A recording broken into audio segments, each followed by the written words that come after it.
Hey, everybody, and welcome back to another episode of the Sales Entrepreneur Podcast. I am Daniel McComber, and with me today is Bennett Maxwell, chairman of Dirty Dough. And I guess there's also something on your Instagram profile there. It's something about like Forbes magazine or something like that.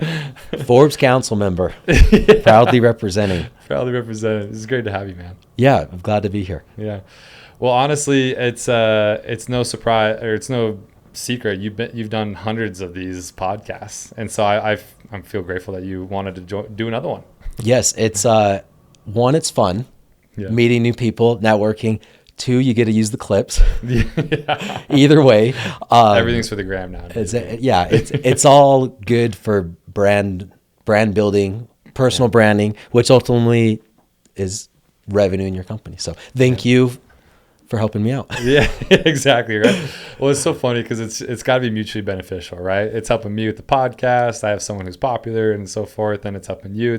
That's the whole idea. That's the point of it, right? And I guess that's ultimately why you probably started your own podcast, isn't it? Yes. I got a lot of advice on like, yeah, you could speak with people that normally wouldn't speak with you by inviting them to your podcast, Yeah. which is definitely true. I did the podcast more of a passion project it's about joy and fulfillment. Yes. And not having material goals. I mean, yeah, have material goals, but like, you don't want a material goal. Right. You want to feel a certain way. Yeah. And you think that having that material goal is going to help you feel that way. And that could be true, but why stop short? Why don't you just set the actual goal on the emotion that you want to achieve? Right. And then what it takes to get there. Anyways, that's what the podcast focused on. I like that because for me, sales or entrepreneurship, both could be crushing. Yeah. You know, if you've knocked doors, you know, and if you've raised capital and you have millions of investment money that are riding on your success, it's just a lot, you know? So it's like, how do you get through all of that? You can work harder. Like everybody's ever done in the history of the world, but tell me when it stops and tell me who's achieved that. Okay, Yes. You can't. No. So stop just trying to work harder and actually focus on the problem, which the problem in my mind isn't I don't have enough money, so I need to grow my business to get more money. It's I don't feel the way I want to feel, and I think that having more money will achieve that. And in order to have more money, I have to grow the business. But it's like, it's usually not true. And you don't have to, trust me. Just look at your own life. Like, how many goals have you set and how many goals have you achieved? Yeah. And how many of those fell short? Yeah. How many fell short? And when you achieve the goal, how many of you felt the feelings that you thought you'd feel? Yeah. Like how many of you felt great or a sense of accomplishment?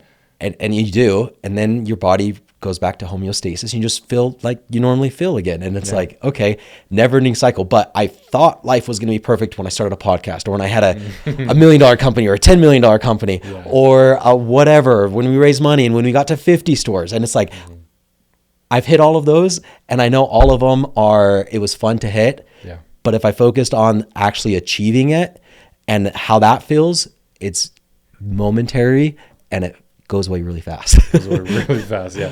I agree with you. The podcast, the idea, the fulfillment, that's what I was looking for too, right? I mean, both of us with our extensive sales backgrounds. Sales, the feelings that you get from sales are so fleeting. They're just like, they're gone in 2 seconds, like you're saying. And building something in a sales organization, even in entrepreneurship, building a company, there's a lot to it, but having a project where you can just kind of, in a way, it's creativeness too, right? Mm-hmm. Like we have a kind of a creativity around how we structure this, how we're sitting today and everything, and not having like long, like crazy goals around it or like structure. It's nice, isn't it? It's nice to just, I don't know, this is speaking from my experience. So. Yeah. I mean, your mood, in my opinion, in my experience, is expectations versus reality. How do you expect to feel versus how do you feel? And it's opposite of the way the world thinks, you know, raise your expectations, do more, be more, and you'll be happier. And it's like, show me who's done that. Like out of 8 billion people, show me who's done more, became a better person, better net worth, and it really gave them the lasting happiness.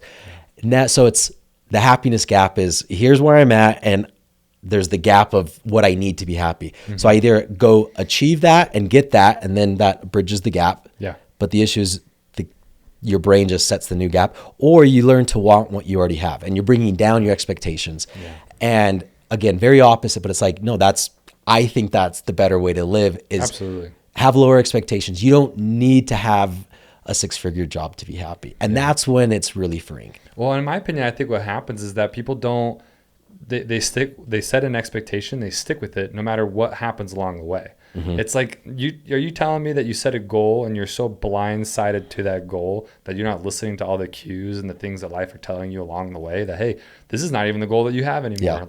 Yeah. And I liked how you started out talking about like the feelings versus the money, for example, or mm-hmm. like the actual attainable thing. Cause it's like, well, here's the problem. If you set goals based on something that's attainable, like money and success, and you're feeling crappy along the whole way, it's like, what was the point of the money and success? So I know that there's way smarter people that touch on this subject better than I do, but Mind the Gap is that one book that talks. Have you ever heard of that book yet?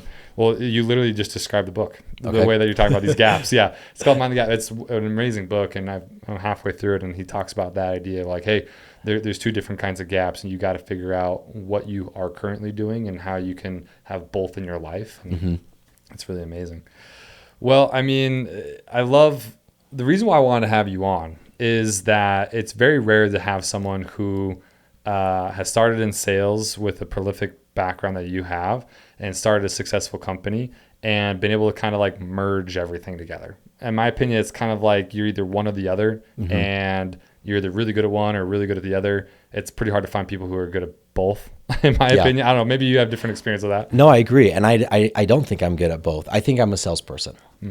So everything that I've looked at running a company is like, I'm using my sales skills. I've never made a batch of cookies. Like that's just that's not who I am. I took a startup course and it's like, and I already got used to this with sales, leading sales team and having a solar company. It's how many doors do you have to knock to get a lead? How many leads do you have to make to have an appointment? How many appointments do you have to have a close? How many closes do you have to have an install? How much money do you make per install? Now let's calculate how many dollars you're worth when you're knocking doors. And the number's ridiculous. And salespeople are like, wait, I'm worth $400 an hour if I'm knocking doors. I'm worth $3,000 an hour if I'm knocking doors, whatever the number is.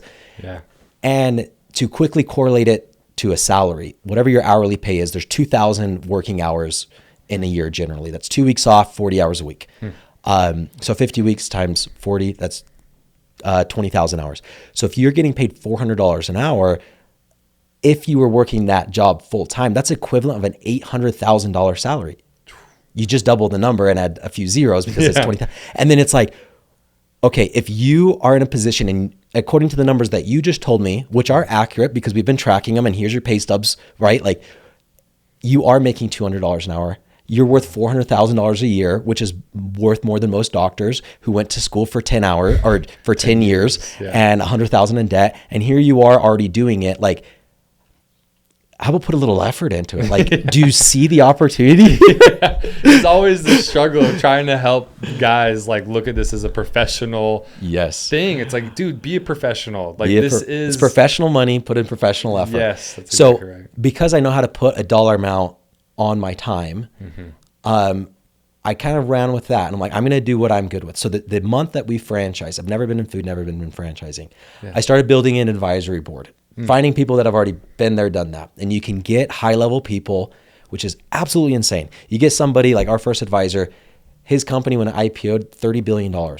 And I got him to be an advisor to Dirty Dough, meaning he'll pick up the phone whenever. Yeah. And it was 1.5% of equity for a company that was worth nothing because we hadn't even franchised yet. We had one store. Yeah. And then he brought on the next guy, Steve Hart, and we gave him 0.5% or 1%, whatever it was. And he owns the largest property management franchisor in the nation. So now like we got a good business expert. Yeah. Now we have a franchise expert. And now I'm asking other people, like I needed my third advisor.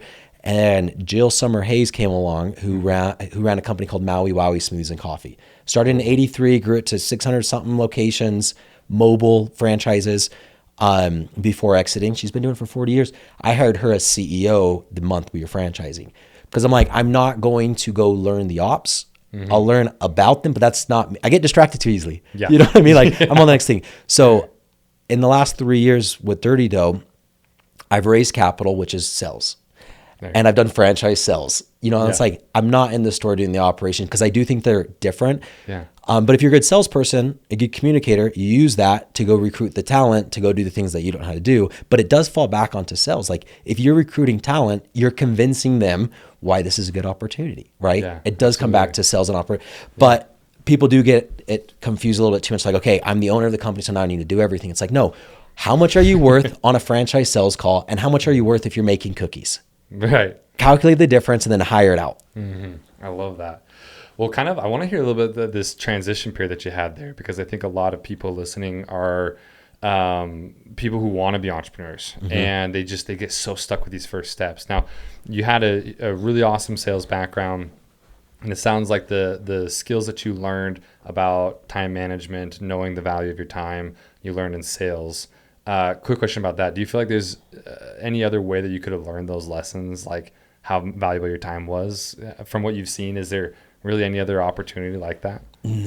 No, I don't know. I don't think so, because it's like, how much am I worth if I'm doing project management for a client? I don't know. Yeah, how do you calculate that? That's tough. But sales is easy. It's just like, what's the revenue in and how much time did it take you? Yeah. So it makes it so easy to be like, okay, I'm worth this amount. And now when you're an entrepreneur, it's easy because that means you own a business and that means there's sales involved. Yeah. But it just applies, at least what I've only applied it to is the sales side, but there's a huge pro to that. Yeah, absolutely. And with the sales hat, again, always thinking in sales, it's like, do you want to buy a franchise from a guy who just sold a solar company in the food space? Of course not. Like, what do you know about franchising in food? And then I'm like, okay, I have the opportunity to hire Jill. Do we have money to pay her? No. But I know I could go knock doors and go make a solar cell in San Diego really quick and make 10 grand or 20 grand, whatever, and pay for her salary. So now it's like, when I hired her, that's the decision I made. I'm like, we don't have money to pay you, but I'm willing to go knock doors because I'm more valuable knocking doors for another company as a sales rep to pay your salary to run my company because your experience is that much better. But what I was banking on is, I think we started selling franchises at $30,000 as the franchise fee. Okay. So you take a CEO and say, okay, can I sell one more franchise a month? And if I can, just based on the name, then it's worth it, Yeah. And it was a great decision. Never had to go knock doors because we started selling franchises. Oh, good. Because, again, no, I don't think anybody was going to trust Bennett, but they do trust a Jill. Wow. Or the Steve Hart from the property management. Yeah. Or Greg Majewski, who is the CEO of Jimmy John's, who was on our board. Wow. And it's like you get those people, and I'm getting yes, because they're good at ops, but I'm always thinking first sales. What are people going to be attracted to purchase their franchise? And they're going to be attracted to a high level team. Yeah. And then you just do the math. Okay, it cost me 20 grand a month to hire this person, but as long as I sell one franchise a month, my return is 150%, Wow. So I want to hear the story behind how I know you sold the solar company, right? Mm-hmm. And then I guess you were just kind of there. Did you know that you didn't want to go back into the door-to-door space? Did you know that you wanted to pivot? So the background of Dirty Dough started in end of 2018. Mm-hmm. A guy that I went to high school with here in Orem, Utah, moved down to Arizona, and he saw Chip crumble. Right. And he said, I want to be the first gourmet cookie company in Arizona. And he was. To open up quick, he just did it out of his apartment, delivery only. Oh. And then he wanted to open up a storefront. So I invested. He opened up the storefront in 2020. At the end of that year, he wanted to sell. So I bought it from him, and it was one location. Oh. January of 21. I started the solar company of January of 2020. So just been a year in. Now I have two companies, and that was hard to try to run them both. Within 6 months after that, I exited the solar. Which I was very grateful for. Good and timing. then I focused on, Really it was really good timing. And then I focused full time on Dirty Dough. So I already owned Dirty Dough. I already had the solar company. I liked the door-to-door space, but even after knocking however many tens of thousands of doors, like you still get the anxiety. I still get the anxiety every day of like, man, I started today with, not only have I made $0, I've made negative 6,000 because I got a cancellation text, what I mean? Yeah. Or it's like, or you start working 3 hours and like, well, I worked 3 hours and haven't gotten anything. Yeah. And okay, time value of money. Okay. Yeah. So it's like $600, $700 in drain. That emotional game. Yeah. Is hard.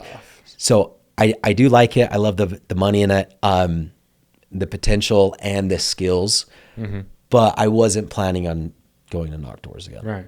Was it more of like a fulfillment kind of thing? Or because, I mean, you went from an investor to the opportunity came up and then you just decided to buy it. Yeah, that's so, ADHD, dude. That's just okay. like, just shiny object, I want it. Yeah.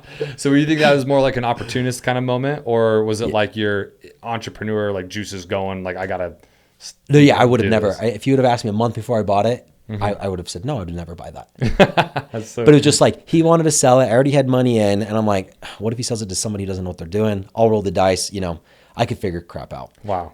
That's awesome. Yeah. And this kind of goes to a mentality that I learned from sales, which is, you know, you recruiting all the time. You hear, oh, I'm not a salesman. It's like, what the hell is a salesman? And how are you not a salesman? Like, yeah, you're also not a doctor. You're also not a dentist. You're also not an attorney until you learn the skills. Yep. So anyways, well, I've always looked at that point too. It's like you actually are more qualified to be a salesman than any other job that's out there because you've been selling your entire life. Yeah, I mean, in one way or another, you sell something to somebody. Right? There's not an interaction that occurs, including right now, that I'm not selling you and the audience on my ideas, and then you're selling me on why you agree or disagree, and the audience. But it's like there's not an interaction, an exchange of information that happens between humans that isn't sales. That's it. It's one person trying to persuade the other person about their point of view. And then when you look at that, then you get rid of the title of, salespeople, and then it's like, okay, how about I don't recruit you to be a salesperson? How about I recruit you to be a professional communicator? If I could teach you to knock on a door and within 10 minutes grab somebody's attention and sign a year-long pest control contract for $600 and you make $200 and then you're on to the next door, how is that not going to help you in your HR role that you're studying for? Right. Tell me, you know? Yeah. And it was kind of shifting the focus off of, am I a born salesperson or is it an acquired skill just like everything else? Is there anything that the guy making $1 million knocking doors is doing that I can't learn? Right. And I think probably not. Just like, what are they saying? How do they reply? What's their pitch and their voice, the tonality? Like all of that is learnable. So once you throw that mindset, then that just applies to everything. What is this cookie company doing that I can't learn? So I just apply kind of the same thing, maybe a little bit of overconfidence, but so far it's going. So far it's been great. Well, I love how you mentioned that too, because what I tell guys all the time is I'm like, hey, listen, the reason why one person can pick it up really fast compared to another person is you got to look at their background. You got to look at their life, and up until this point, how exposed have they been to this idea of sales or getting their way in things.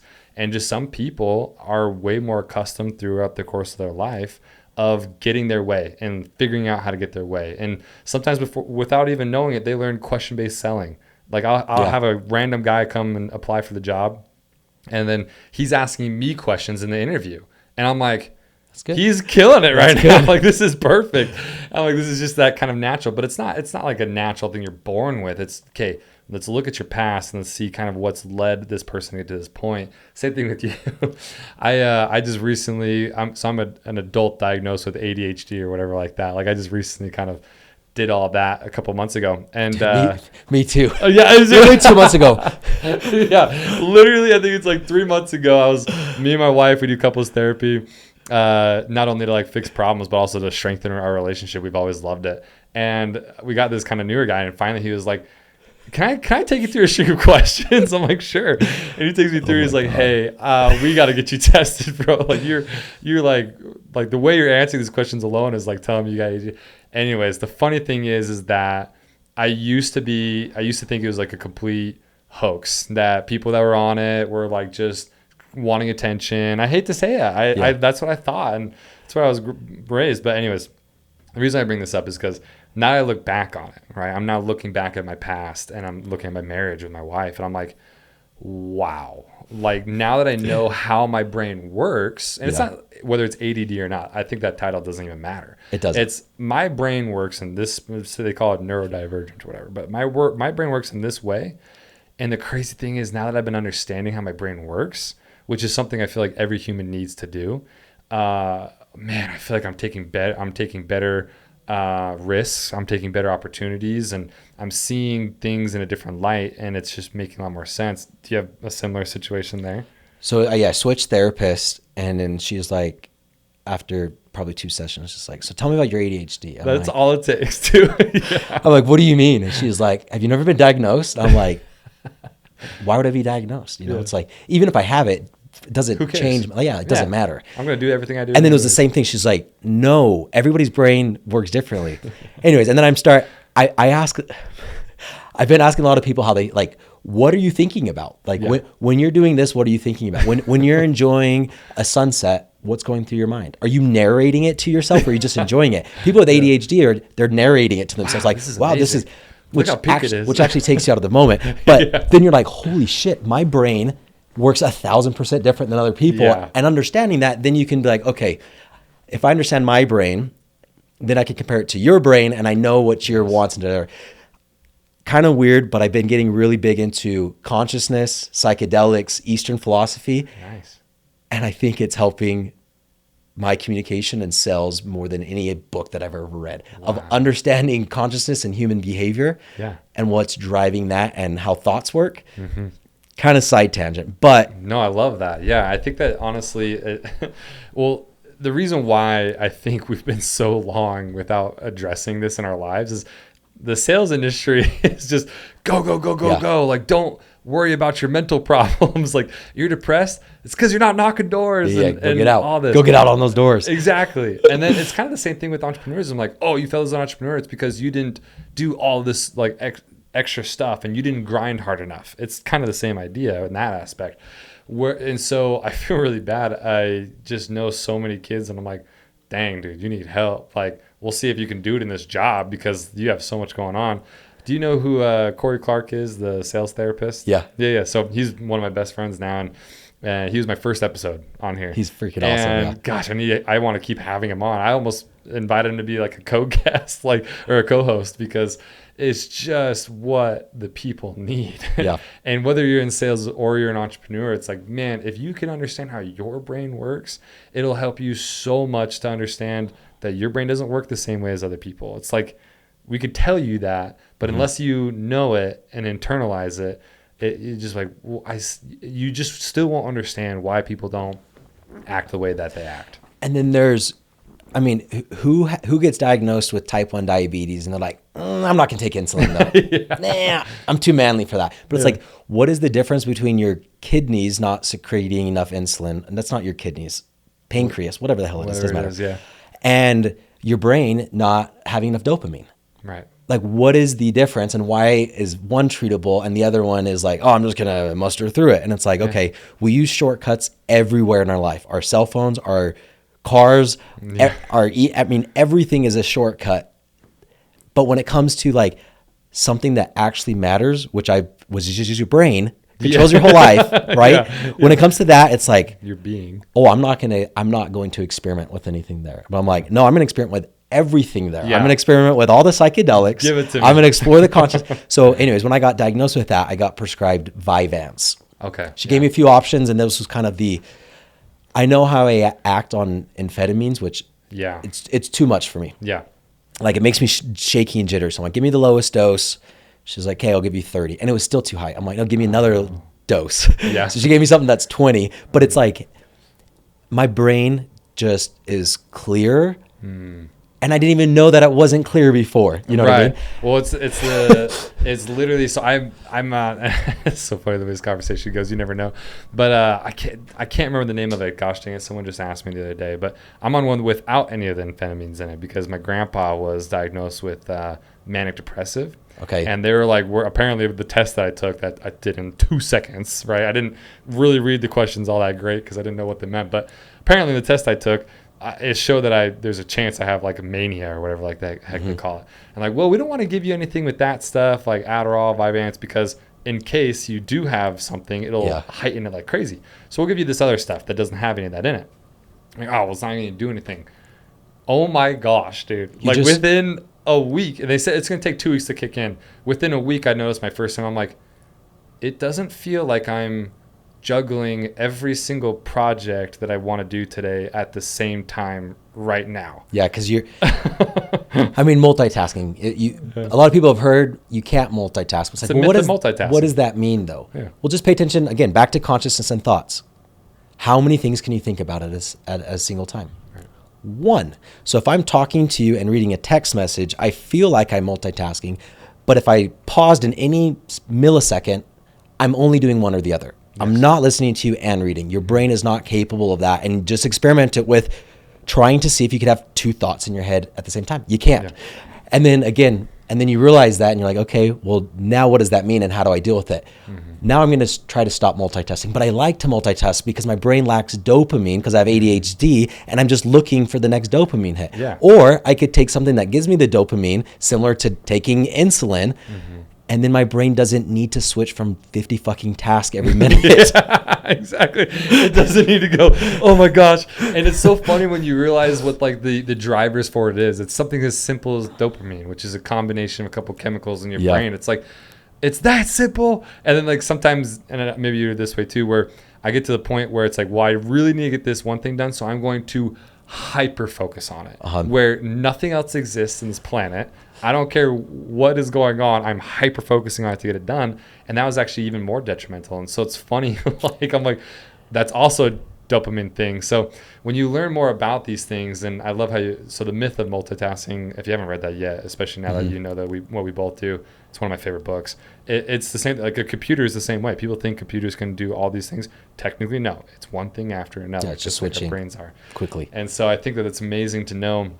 And it's so beneficial with sales and business because, again, it's what I found is that I always was trying to take on new tasks, and I would try my hardest to get them done. But you don't finish. But you can't finish them because as soon as I get really close to finishing it, for some reason I put on another task. Yeah.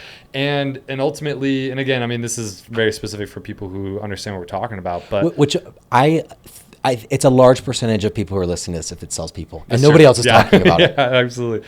And the cool thing is nowadays is I love that you're talking about you're studying Eastern medicine too, because it's not just Adderall anymore, right? Eastern philosophy. Eastern philosophy. More than medicine. Medicine. But I'll take Eastern medicine too. Yeah, both of them are good. Maybe even like that South American medicine too. But no, the idea is if you can, what I think a lot of sales reps that are trying to become entrepreneurs lack is a sense of self knowledge, knowing of oneself. So just last week, again, I've been on this medication. I take it. I'll try to take it Monday, Wednesday, Friday because I don't want to develop a dependency on it. Mm-hmm. Anyways, one of the questions we're going over. Oh shit! It just blanked my mind. We're gonna have to edit that out. But why I'm doing that, I also need to tell you something else. Yeah. Because I need to check my next thing. I think it's at. It looked like you got a couple things pinged. Yeah. It's at 2:30, and it's about. Yeah, I need to head out of here in 10 minutes. Is that cool? Yeah, no problem. Easy. Okay. What was the last thing that you just said? Sorry, I'm halfway. So sales reps got that trying to transfer into being an entrepreneur is they lack a sense understanding it. Okay. Yeah. Mm-hmm. So last week, I'm going through the different like ADHD things again. Even though I've been diagnosed, I have the medication, because now you could you could get a little bit more granular into hyperactive or whatever the other one is. Right. Which I'm definitely the hyperactive one. And one of the questions is like, do you not manage your day correctly? Or like, do you forget things? And it's like, no, I don't at all, because I have a calendar. Right. And I have an assistant. Yeah. But really what the question is, yes, I've learned how to adapt with it, and I figured it out, and I don't ever forget appointments just because I've learned how to manage it. Right. Yeah. So it is good to dive into those things. I'm like, okay, I will forget things. So I know that I'm going to forget things. So I'm going to make sure everything's on the calendar, do or die, Yeah. And then there's different ways of coping and managing it. And then there's also medication. I think you do a mixture of whatever works best for you. But the entrepreneur or the salesperson coming into the entrepreneur, you don't know what you don't know. Yeah. And what society teaches us typically is if you lack something, just work harder, get more money, and then it'll come. And it's just like, no, it won't. No, it's brutal. No, it's like, won't.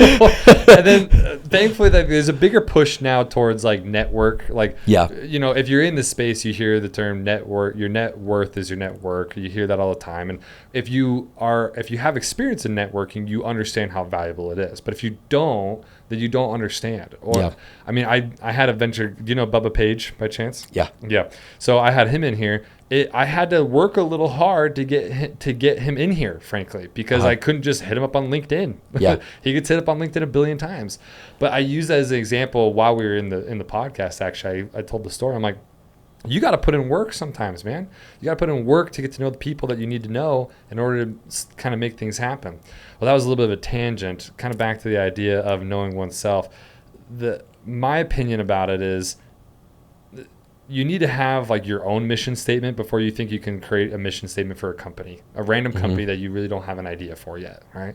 So that's one of the things that I'm doing in my coaching group actually right now. Like I always kind of had like a little bit of a mission statement. I had a couple of different sentences that I'd tell myself a bunch, but now we're really formulating one, and it's something that I'm going to try to like live my life based off of.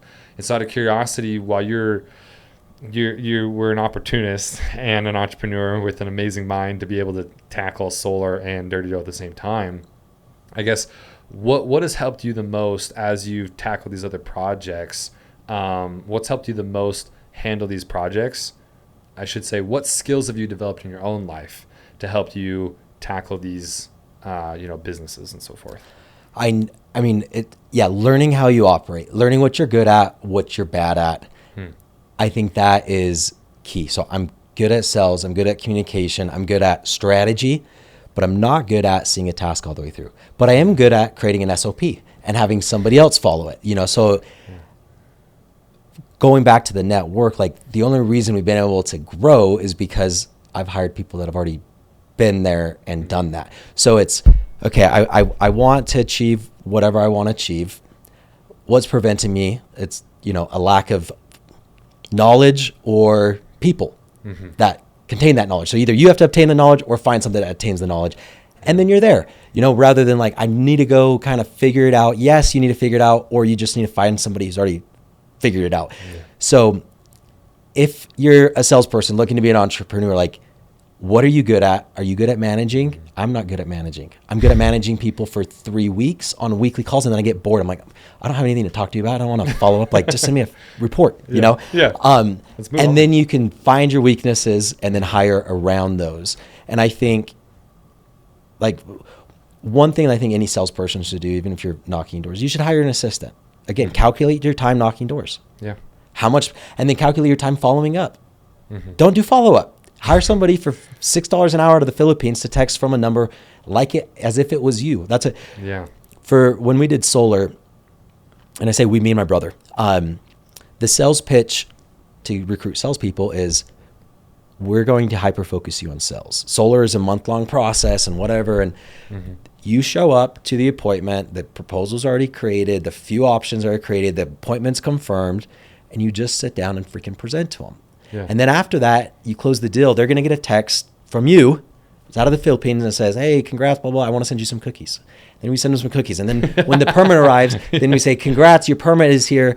We're going to order you dinner. And we order them dinner. Yeah. And they think it's coming from the sales rep. And then we send them, we sent them a package that had a Avengers action figure toy in there. And it said, you're not only saving money, you're saving the world. And it showed like a printout of their environmental impact. Sure, yeah. Something stupid, cheesy, but it's also a superhero toy that stays in their house for the next few years. Yeah. Then the next thing, we gave them a bonsai tree to save it, to remind them how many trees they're saving, Wow. And then it's in their house and they're watering it once a week, and every time they water, they freaking think of you. And then on the day of install, we did wine.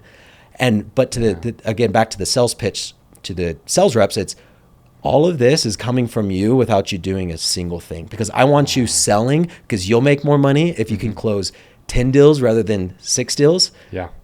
And I will make more money. So I will cover the cost to do all that other stuff, because I know I'm going to make more money because your time's more valuable. Wow. And that was something pretty unique. Anyways. Very unique. That's awesome.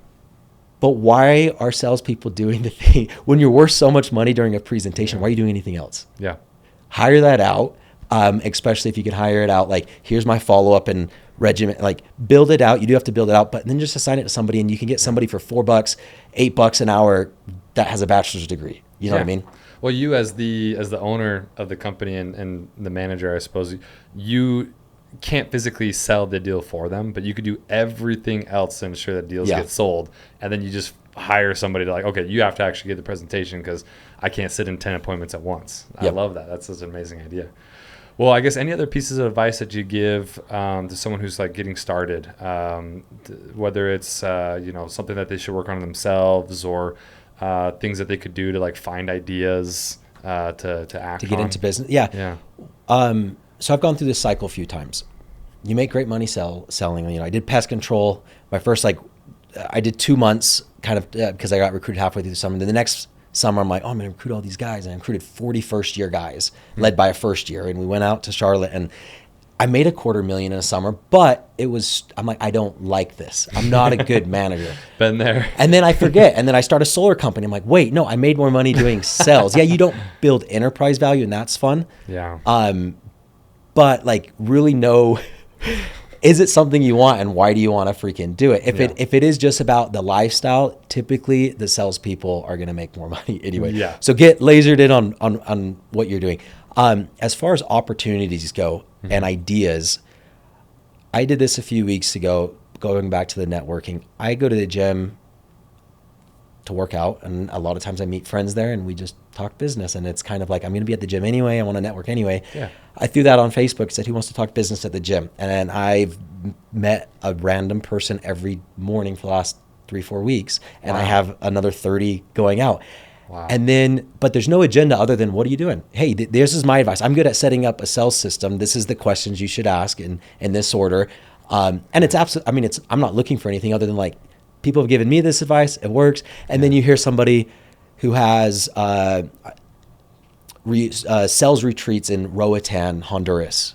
Beautiful island, like top scuba diving place in the world. Yeah. And I'm going with him now in January Nice. to kind of speak, but he's paying for me to go if I get, I'm like, that was really cool, but that wasn't expected. That wasn't the goal. Another person, like a really good sales opportunity if I want to look at, but it's like, just no agenda. What are you doing? Let me try to add value to what you're doing. And if I can, and you receive that value and actually get something from it, then it's like, okay, well, is there an opportunity? Do you want more? Is there something else here?